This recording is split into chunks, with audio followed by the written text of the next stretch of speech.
जैसे स्पोर्ट्स, खेलकूद को बढ़ावा देने के लिए बिहार सरकार क्या क्या कदम उठाई है हाल फिलहाल में? अल्कोहल बनाई जा रही है, वो लगभग कितनी फैक्ट्रियां लगी हैं या लग गई हैं बिहार में?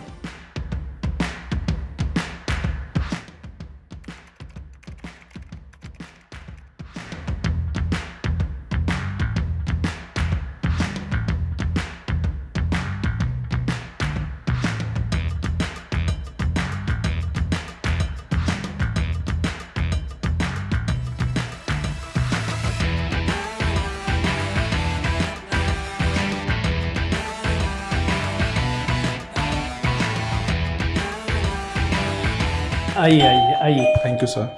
बैठो, रिलैक्स होके और अपने बारे में जरा मॉर्निंग बताओ। Sir, good morning sir. Thank you sir. बताओ अपने बारे में जरा। सर, मेरा नाम कुंदन कुमार झा है। मेरा जन्म बिहार के दरभंगा ज़िले में हुआ था। तत्पश्चात मैंने अपनी स्कूलिंग दिल्ली के सर्वोदय विद्यालय से की है। मैंने अपना ग्रेजुएशन और post graduation university of Delhi से पॉलिटिकल साइंस ऑनर्स में किया है। गुड। और ऑप्शनल क्या था आपका? सर, मेरा optional political science and international relations. Great. तो कुंदन जी, यस सर। आप ये बताइए कि आजकल अखबार में अफगानिस्तान पाकिस्तान के बीच जो अशांति फैली हुई है, उसके दो मुख्य कारण बताइए। जी सर, जो तालिबान और पाकिस्तानी फोर्सेस के बीच जो क्लैशेस चल रहे हैं, उसका पहला रीज़न ब्रॉडर फ्रंटियर्स को लेके है। जो डूरेंट लाइन 1893 में बनाई गई थी, उसको लेके दोनों देशों में विवाद है। और तालिबान इस जस्ट इंटरप्ट, आपने सवाल पूछा है ना, yes, तो आप ही की तरफ फोकस करके जवाब दीजिए, and it will apply to other two also. Okay sir, sorry sir ji, लो कोई बात। तो सर, डूरेंट लाइन को लेके एक उनका इशू है। और दूसरा सर, वहाँ पे एक टीटीपी जो है, तहरीक तालिबान पाकिस्तान, उसको लेके इशू है। टीटीपी ये चाहती है कि तालिबान की तरह ही पाकिस्तान के जो ट्राइबल एरियाज़ हैं, उसमें एक इस्लामिक गवर्नमेंट और इस्लामिक स्टेट फॉर्म किया जाए पाकिस्तान से अलग करके, जिसको तालिबान भी बैक एंड से सपोर्ट करता है, लेकिन पाकिस्तान टीटीपी के खिलाफ है। इसको लेके सर दोनों देशों के बीच विवाद चलता रहता है। तो ये बताइए कि भारत और तालिबान की जो सरकार है अफगानिस्तान में, रिश्ते कुछ मधुर होते जा रहे हैं। आप बता सकते हैं भारत का क्या वहाँ हित है जिसके कारण हम एक अंतर्राष्ट्रीय टेररिस्ट ऑर्गेनाइजेशन, अभी भी उसका नाम हटा नहीं है, यूएन लिस्ट ऑफ टेररिस्ट, उसके नज़दीक जा रहे हैं? क्या हमारे हित है या क्या कंसिडरेशन है? सर, जैसा कि इंटरनेशनल रिलेशंस में कहा जाता है, national security is the utmost goal. उसको अचीव करने के लिए भारत तालिबान से लगातार इंगेज कर रहा है। इसमें सर हमारे जो कुछ इसमें फ़ायदे हम देख सकते हैं। एक तो कनेक्टिविटी का इशू है सर, सेंट्रल एशिया और जो हमारे रशिया और सेंट्रल एशिया की तरफ कनेक्टिविटी है, वो तालिबान और अफगानिस्तान से खुल सकती है। दूसरा, जो हमारा $3.4 बिलियन की इन्वेस्टमेंट वहाँ पर है इंफ्रास्ट्रक्चर में, पीपल टू पीपल कनेक्ट में, एक उसको लेके है सर। तीसरा, मैं कहूँगा एक स्ट्रैटेजिक रीबैलेंसिंग है, जिसमें पाकिस्तान के स्ट्रैटेजिक डेप्थ को वहाँ पे काउंटर करना है, जिससे हम अपने इंटरनल सिक्योरिटी और कश्मीर के ऐसे मुद्दों में हम वहाँ पर चाइना और पाकिस्तान के एक्सेस को पनपने ना दें सर। ये जो आपने शब्द इस्तेमाल किए, स्ट्रैटेजिक डेप्थ, ये क्या चीज़ है, जरा बताइए। क्या है ये स्ट्रैटेजिक डेप्थ? बातें बहुत करते हैं, क्या है ये? सर, ये स्ट्रैटेजिक डेप्थ अगर शब्द जो है वो अफगानिस्तान के संदर्भ में इस्तेमाल किया जाता है, जिसमें ये दर्शाया जाता है कि पाकिस्तान अफगानिस्तान में हर तरह की एक्सेस चाहता है और वो वहाँ पर भारत जैसे किसी भी और अन्य नेबर कंट्रीज को एक्सेस नहीं देना चाहता। अच्छा, तो आप ये बताइए कि बिहार में स्पोर्ट्स को बढ़ावा देने के लिए बिहार सरकार हाल फिलहाल में क्या क्या कदम उठाई है? मैं क्षमा चाहूँगा सर, मैं सवाल समझ नहीं पाया। जैसे स्पोर्ट्स, खेलकूद को बढ़ावा देने के लिए बिहार सरकार क्या क्या कदम उठाई है हाल फिलहाल में, साल 2 साल में? सर, कुछ आप बताइए उसके बारे में। जी सर, एक तो खेलों को उनका इंफ्रास्ट्रक्चर डेवलपमेंट पे काफ़ी कार्य किया गया है। जैसे कि अंतर्राष्ट्रीय क्रिकेट स्टेडियम का निर्माण किया जा रहा है सर राजगीर में। दूसरा सर, जो हमारे खिलाड़ी हैं उनके लिए टैलेंट हंट करवाया जा रहा है गांवों के क्षेत्रों में, जहां से खिलाड़ी आगे आए। तीसरा, प्रशिक्षण के लिए भी कार्य किए जा रहे हैं। कोचेस को 25,000 सैलरीज पे रखा जा रहा है, जिससे कि हम उन्हें अच्छी सुविधा दे पाएँ खिलाड़ियों को। और चौथा सर, मेडल लाओ, नौकरी पाओ, जिससे कि जो उनका फ्यूचर करियर है उनको भी हम स्टेबलाइज कर पाएँ। अभी हाल फिलहाल में राजगीर में 2 इवेंट्स हुए, उसके बारे में बताइए। कौन कौन से इवेंट्स थे पिछले 1 साल में, इंटरनेशनल, अंतर्राष्ट्रीय? सर मैं इससे पूर्णतः अवगत नहीं हूँ, अगर आप आज्ञा दे तो मैं अनुमान लगा सकता हूँ। थैंक यू, धन्यवाद। आपने दिल्ली में रहकर पढ़ाई की है जी सर। बिहार के सिविल सर्विसेज के लिए, अभी आप अवेयर हो रहे हैं, तो आपको क्या लगता है कि बिहार में जो इतना विकास का समाचार आ रहा है, तो बिहार को साथ साथ किसी पीआर एक्सरसाइज की भी ज़रूरत है ताकि इमेज इम्प्रूव किया जाए? क्योंकि आमतौर पे बिहार की बात आते ही कुछ नकारात्मक भ्रांतियां लोगों के मन में आने लगती हैं। निश्चित ही सर, मैं इससे सहमत हूँ कि पीआर करने की भी आवश्यकता है, ताकि जो नेगेटिव इमेजेस बिहार को लेके बनाई गई हैं, मुख्यतः लॉ एंड ऑर्डर को लेके सर, और जो सिक्योरिटीज़ है, जिससे टूरिज्म सेक्टर को काफ़ी नुकसान होता है, दूसरा इन्वेस्टमेंट को काफ़ी नुकसान होता है। तो अगर हम पीआर के क्षेत्र में और ध्यान दें तो हम इन चीज़ों को इम्प्रूव कर सकते हैं सर। तो आपने एक लॉ एंड ऑर्डर के जैसे मान लीजिए बात किया, तो ठीक है, पीआर एक्सरसाइज इज ओके, और क्राइम तो सब जगह हो रहा है, लेकिन वास्तव में क्राइम की स्थिति है क्या सचमुच बहुत भयावह है? सर एक समय ऐसा जैसे कि मैंने जाना है अखबारों के माध्यम से कि अवश्य था जहाँ पर लॉ एंड ऑर्डर की समस्या थी, और जो पुलिसिंग और जो क्रिमिनल जस्टिस सिस्टम था वो वीक था सर। लेकिन हाल ही के वर्षों में ऐसा देखा गया है कि लगातार इसमें इम्प्रूवमेंट्स आई हैं, और एनसीआरबी के डेटा के अनुसार भी सर अब बिहार में जो कुछ क्राइम्स हैं वो अन्य राज्यों के मुकाबले कम हो गए हैं। लेकिन जो नेगेटिव इमेज बना दी गई है उसके कारण वो सिर्फ उसी पे फोकस्ड रहता है कि बिहार में लॉ एंड ऑर्डर की समस्या बन रही है, लेकिन मुझे लगता है कि इसमें इम्प्रूवमेंट आ रही है सर। आपने क्रिमिनल जस्टिस सिस्टम के बारे में कहा, तो उसका तो 2 पार्ट हो जाता है, पुलिसिंग जो इन्वेस्टिगेशन है, और दूसरा जुडिशियल सिस्टम है जहाँ पर कि जुडिशियल प्रोसीजर चलता है। तो दोनों की बात आप कर रहे हैं क्या? जी सर, इसमें दोनों को इंक्लूड करके देखना होगा एक कॉम्प्रिहेंसिव वे में, क्योंकि एक तो इन्वेस्टिगेशन के स्तर पे कहीं ना कहीं कमियां देखी जाती हैं, दूसरा सर जुडिशरी के स्तर पे जो पेंडेंसी ऑफ केसेस हैं और जो लंबे ट्रायल्स चलते हैं सर, उससे अपराधियों का जो मनोबल है वो मजबूत हो जाता है सर। तो अगर हम कॉम्प्रिहेंसिव वे में सॉल्व करना चाहते हैं लॉ एंड ऑर्डर के इशू को, तो हमें दोनों ही संस्थाओं को मजबूत करना होगा। अभी हाल ही में चीफ जस्टिस ऑफ इंडिया ने एक सू मोटो कॉग्निजेंस लिया था, जो मैटर था जुडिशरी से रिलेटेड मैटर था, एनसीईआरटी में आया था, वो क्या था? सर उसमें एनसीईआरटी के द्वारा कक्षा 8 की पुस्तक में एक चैप्टर की में एक हेडिंग डाली गई थी, करप्शन इन जुडिशरी। उसको लेके सर न्यायपालिका ने उस पर आपत्ति जताई है और उसको हटाने के लिए आदेश पारित किए हैं, आदेश दिए हैं सर। सिर्फ हटाने के लिए आदेश दिया है या और भी कुछ किया है? सर जहाँ तक मैं अभी अखबारों के माध्यम से मैंने जाना है, उसको हटाने के लिए और डिस्ट्रॉय करने के लिए आदेश दिए गए हैं। इन्वेस्टिगेशन का ऑर्डर नहीं किया है सुप्रीम कोर्ट ने? क्षमा चाहूँगा सर, मैं इससे अवगत नहीं हूँ। इन्वेस्टिगेशन का भी तो ऑर्डर दिया है ना साथ साथ। ठीक, thank you sir. Thank you. इसी सवाल के सिलसिले में अगर माननीय न्यायपालिका ने ये कहा होता कि इस चैप्टर को बैन किया जाता है और हटा दीजिए, वो पूरी किताब ही बैन हो गई है। तो आपकी राय में ये ठीक होता या जो अब हुआ है वो ठीक है? सर मेरे अनुसार मुझे ऐसा लगता है कि उसमें रिफॉर्म करना आवश्यक था, बजाय कि पूरी किताब को बैन करने के। एडिटिंग करना। यस सर, एडिट कर सकते थे उसमें अगर आपत्ति कुछ है, ताकि समाज में ये मैसेज जाए कि जुडिशरी अपने क्रिटिसिज्म को लेके भी अवेयर है और उसको एक्सेप्ट करती है सर। तो मैं इसे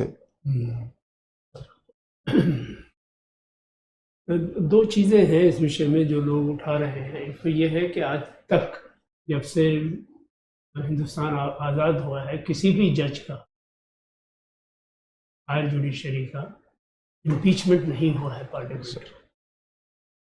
और दूसरा ये है कि केस तो होते हैं, जैसे अभी वर्मा जज थे, इलाहाबाद हाई कोर्ट से आए थे दिल्ली, फिर उनको इलाहाबाद भेज दिया गया। अब उनके आउट हाउस में जो हुआ है वो मतलब है तो है ही, अब वो जब सिद्ध होगा तब आएगा, मगर ऐसा तो नहीं है कि कुछ भी नहीं है। तो these two things just keep it in mind, नहीं है कि you have to emphasize it. Yes. Just okay. ये बताइए कि ये गंगा जी को बिहार के स्पाइन बोलते हैं? मैं क्षमा चाहूंगा सर, मैं इससे अच्छा, छोड़िए। Correct word sir. अच्छा, बिहार के उत्तर हिस्से में बाढ़ बहुत आती है, जी सर। क्या वजह है इसके? 1 2 3 इस तरह करके बताओ जी सर। और डिटेल जी। सर पहला कारण तो ये है कि जो उत्तर बिहार की नदियां हैं वो हिमालय नदियां हैं, और एक। जी सर। दूसरा सर, तटबंधों की और ड्रेजिंग की जो फ्रीक्वेंटली उसमें किया जाना चाहिए उसकी कमी है सर। 2 और तीसरा मुझे लगता है इसमें कि जो इंक्रोचमेंट्स हो रहे हैं नदियों के क्षेत्रों में, चलिए, एक वो 3। रीजन है सर। मैं अभी 3 कारण एक और है बता रहा हूँ। जो नॉर्थ को साउथ से अलग करता है।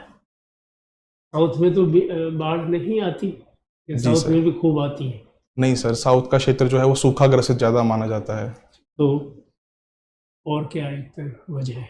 सर एक ऐसा कहा जाता है कि जो गंगा नदी है उसका जो फ्लो है वो काफ़ी स्थिर रहता है, जिससे पानी का जो एक निकासी की समस्या है वो बिहार से वो थोड़ी स्थिर हो जाती है, जिससे पानी चलिए, जमाव की समस्या। देखिएगा इस चीज़ को, है? जी सर। वाई फ्लड से बजट का क्या क्वांटम है इस साल के? क्षमा चाहूंगा सर मैं अच्छा, कोई बात नहीं। उसमें कोई फिस्कल डेफिसिट भी है यस सर। लगभग? अच्छा, सबसे बड़ा कंपोनेंट कौन सा है बिहार जीडीपी में? सर्विसेज, एग्रीकल्चर एंड मैन्युफैक्चरिंग में? तो सबसे ज़्यादा कंट्रीब्यूशन सर्विस क्षेत्र का है। सर्विस। Yes sir. फिर मैन्युफैक्चरिंग सेक्टर सेकंड जो है विनिर्माण का, और तीसरा सर कृषि क्षेत्र का है। ये जो अल्कोहल बनाई जा रही है वो लगभग कितनी फैक्ट्रियां लगी हैं या लग गई हैं बिहार में? कौन से जो इथाइल अल्कोहल बनाई जा रही है? इथेनॉल की फैक्ट्रियां सर। हाँ, सर मैं एग्जैक्ट नंबर से अवेयर नहीं हूँ सर, क्षमा चाहूंगा। 1-2 प्रमुख बताएंगे लोकेशन उनकी? सर मैं चलो कोई बात नहीं। ये वैसे हाल ही में अनाउंसमेंट हुआ है कि E20 इंट्रोड्यूस होने जा रहा है, और दैट विल बी मैंडेटेड पूरे हिंदुस्तान में। तो E20 का क्या मतलब है? सर E20 का अर्थ है इथेनॉल 20, जिसमें जो हमारे इंटरनल कंबशन वाले जो इंजन्स हैं उसमें ऐसे ईंधन का यूज़ किया जाएगा जिसमें 80% डीजल या पेट्रोल रहेगा और 20% इथेनॉल का इस्तेमाल होगा। फाइन। फायदा क्या होगा उससे? सर सबसे 2 फायदे बता दो ब्रीफ में। सर एक तो जो हमारा इंपोर्ट डिपेंडेंसी है ऑयल्स की, और उससे जो एक। बजट डेफिसिट है एक वो होगा। 2 दूसरा सर पर्यावरण को भी इससे कहीं ना कहीं इसमें सुधार आएगा सर। क्या? सर जो सल्फर के जो कंपोनेंट्स हैं जो इसमें निकलते हैं पेट्रोल के इस्तेमाल से, उससे कमतर निकलेंगे सर इथेनॉल के इस्तेमाल से। फिर भी कुछ लोग इसका अपोजिशन क्यों कर रहे हैं? मैंडेटेड क्यों किया जा रहा है? सर पहला अपोज तो इसलिए क्योंकि भारत में जो इथेनॉल बनाए जाते हैं वो मुख्य रूप से खाद्य पदार्थ पर आधारित हैं, जिससे फूड शॉर्टेज हो सकती है सर आगे चल के। तो उसका मतलब शुगर केन से होता है, वो कुछ और शुगर केन ग्रो करेंगे किसान। सर जो लेकिन जो नेट मक्का का थोड़ा जरूर जी, है, जी सर। मक्का से जो बनाया जाता है। जी सर। अच्छा, और दूसरा सर जो वाहनों की जो कीमत है वो उसमें भी एक इजाफा हो सकता है सर इससे, क्योंकि जो इंजन्स हैं वो रिप्लेस किए जाएंगे। चलो उसको देख लेना। ओके जी बी। सर।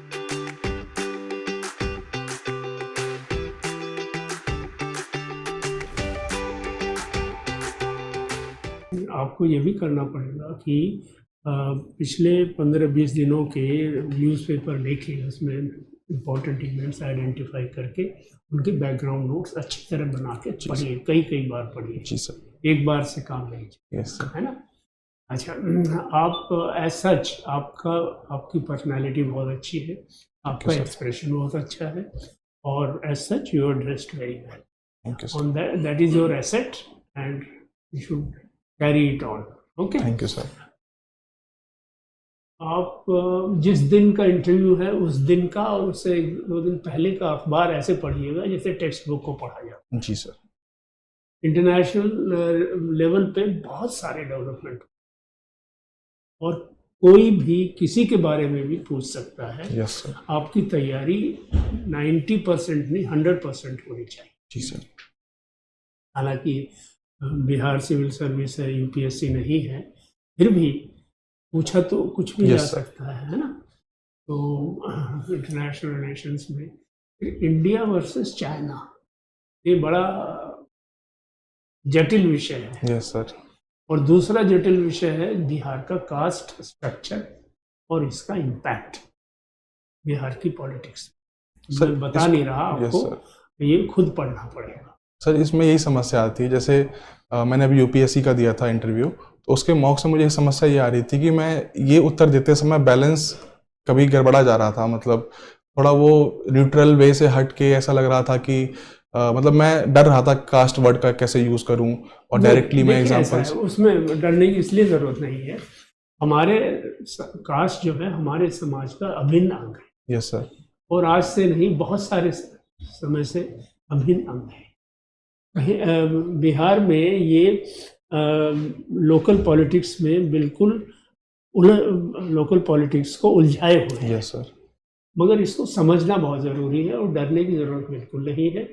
ये बिल्कुल एक फैक्ट ऑफ लाइफ है जिससे आप नकार नहीं सकते। Yes sir. बिहार हुआ, यूपी हुआ और कई राज्य हैं, यस सर। तो उसमें डरने की कोई ज़रूरत नहीं। आप जो ठीक समझें सरल भाषा में और फ्रैंक भाषा में कहिए।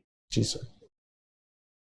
सबने सब कुछ बता ही दिया। दो ही सजेशन कि क्वेश्चन पूछे जाएं, उसको 3 सेकंड का पॉज आप दीजिए, सोचिए क्या पूछा जा रहा है, आपके पास कितना उसके बारे में, चाहे अफगानिस्तान पर आपका उत्तर सही था और एवरीथिंग, उसको स्ट्रक्चर करके 3 पॉइंट्स, आप अच्छे बोलते भी हैं तो वर्बोस नहीं होना है, टू द पॉइंट 3 पॉइंट आप बता दी, ये हमारे हित है। और उसको पॉज करके सोचेंगे तो शायद तीनों के तीनों सही निकलेंगे। तो एक इम्पॉर्टेंट फील्ड आपने मिस कर दिया, वो है मिनरल का। आज हमारा इंटरेस्ट वहाँ जबरदस्त है। Yes sir. और ये जो लड़ाई हो रहा है उससे कहीं ना कहीं उसको एक धक्का पड़ेगा। अगर ये दोनों लड़ते रहे तो फिर वो चाइना का एडवांटेज वहाँ है। तो थोड़ा सा स्ट्रक्चर करके आप जवाब दीजिए। जी sir. Yes, you are doing quite well. वो आपका बड़ा बोल्ड है and it was balanced answer. Supreme court खुद ही एनकरेज करता है कि हमारे पॉजिटिव क्रिटिसिज्म हो सकता है। Yes sir. तो बुक के बारे में जो आपने बात कही थी वो ठीक है।